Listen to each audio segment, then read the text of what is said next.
and go around headlessly without thinking, or He has created us for a purpose, to be His servant, to be faithful, to thank Him, to worship Him, to obey Him.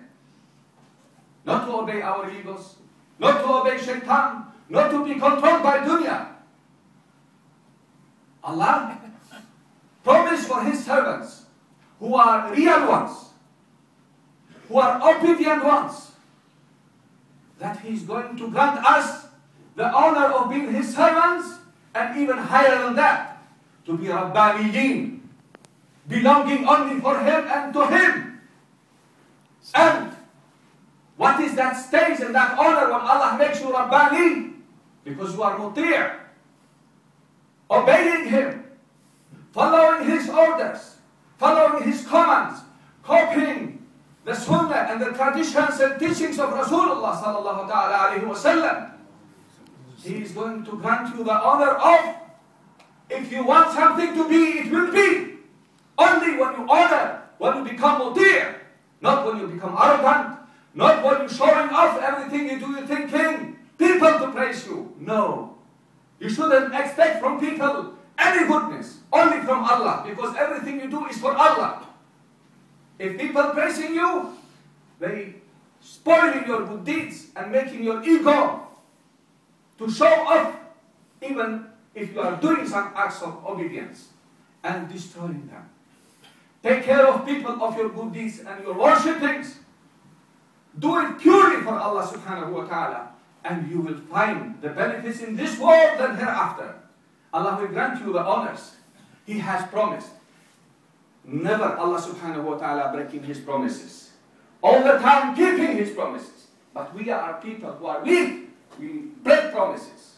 We cheat each other. We lie each other. And we forget that Allah is so merciful, as Shaykh was mentioning, to go back to Him, to ask for purity, for cleaning up hearts, not to have hatred for your Muslim believer.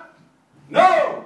It's haram for more than 3 days to be upset with your Muslim brother.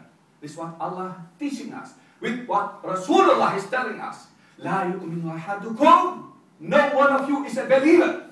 It's not a small thing to go out of your faith until and unless he loves.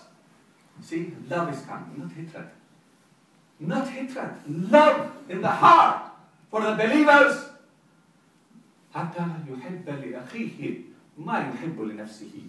Until and unless he loves for his brother what he loves for himself. What we love for each other? The best paradise, happiness in this world and hereafter, unity, harmony, progress. Pray for each other. Pray with the tongue you never sin. What is the tongue you never sin? The tongue of your brother. Everybody is making mistakes. We are Banu Adam. We are not angels. But we are someone who should remember that Allah's mercy is so great. We shouldn't go to the extremes of the hatred and cutting off our relationship between ourselves, our relatives, our parents, our brothers, our sisters, and our ummah. Ummah of Rasulullah ﷺ is the best ummah, chosen for all mankind to show the best. Are we showing the best, or are we showing the worst of us in this ummah? This is why so much hatred now for Muslims everywhere, because we are not showing the best. We're showing the worst for each other. They have mercy among themselves. Believers, this is what Allah is describing in the Holy Quran. They are strong, they are harsh when it needed for those who are standing against the faith and belief, for non-believers, to take them to the right path, but not for believers. They have mercy. Oh people, we are in the month of mercy, in the month of maghfirah, in the month of purity. Allah has promised for those who are standing in the Arafah, as He forgive Adam alayhi salam, to forgive all His servants who are standing that day there. What about us? We are not there. But we should be all the time in the Kaaba and in the Arafah every day and every time with our hearts. Because Allah is everywhere. And if you are sincere enough, you will be written amongst those who are there by the acts of obedience you do in thousands of miles away. You can be in the Hajj this year. May Allah grant us next year to be in the Hajj. But you can still be there, doing your tawaf, and your heart become clear and become the house of Allah subhanahu wa ta'ala. Because the hearts of believers are the places where only place can fit Allah Almighty, no other places. But they should be pure. This is what Ibrahim alayhi salam was asked to go around when he built the Kaaba and to clean it. Cleaning, it means cleaning our hearts. And you can be in the Kaaba by doing the acts of obedience, doing the charity, fasting. Whoever fasting these 10 days of Dhul Hijjah, every day is written for him like he has fasted a year. Whoever is praying in these nights of Dhul Hijjah, the night which is 1/3 of the night, tahajjud and night prayers before Fajr, about 1 hour, Allah is going to grant him like worshiping throughout the year. And there is a specific prayer Prophet ﷺ asked everybody who can do it before Fajr prayer to do 4 rakahs. First rakah, and each one of them followed by reading Fatiha, Ikhlas 3 times, Ayat al-Kursi 3 times, Falaq and Nas once. This prayer is like forgiveness for all the sins and granted like you are with Hajjis in the Hajj. There are acts of obedience we can do from distance, which Allah will write us and keep us among those believers who are present in the house of Allah. They are guests of Allah subhanahu wa ta'ala. It's called the house of Allah because there is no house for Allah.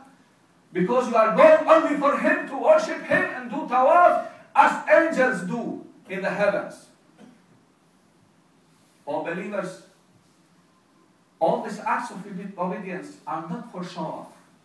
It's only to come here and check our hearts if we are cleaning up them or not. Because the taqwa ha huna, the Prophet ﷺ is saying, the purity is an obedience and taqwa. The place is here, not here, not here, not here. These are outwardly cheating ourselves if we are not purifying here. Our hearts.